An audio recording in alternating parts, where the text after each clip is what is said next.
On aurait pu finir avec Adamo, mais c'est une tradition dans cette émission. On doit toujours passer par la case Tino Rossi. Pour chanter les louanges de celle que les membres de Tinder connaissent sous le pseudonyme de Sexy Soca et qu'on appelle nous tout simplement Eva Rock. Eva, vous le savez mieux que quiconque, sur Tinder, le plus dur n'est pas de matcher, mais de conclure. Exactement. Or, pour conclure, on a inventé un truc incroyable qu'on appelle la soul music. Ce week-end, un des géants de la soul nous a quittés. Il s'appelait Charles Bradley et sa vie est digne d'un roman. Exactement. Alors moi, c'était en 2011, la maison de disques d'Apton qui m'avait permis de découvrir Sharon Jones. 3 ans auparavant, me fait parvenir un nouvel album qui est porté par cette voix.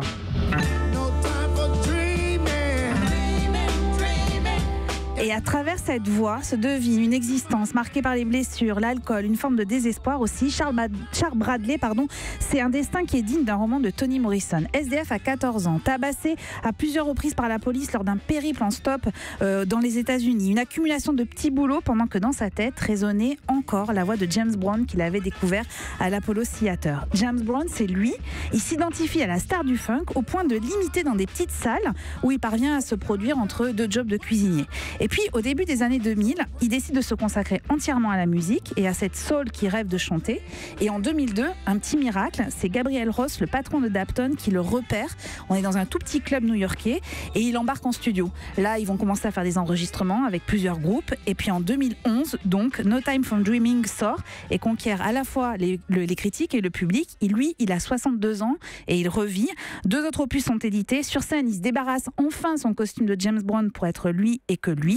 Et puis il y a quelques mois, il a annulé plusieurs dates à cause d'un méchant cancer à l'estomac. Il est décédé ce week-end à l'âge de 68 ans. L'an dernier, dans la BO de la série Big Little Lies, sa voix était encore là. Mathieu, je sais que vous adorez ce titre, Victim of Love.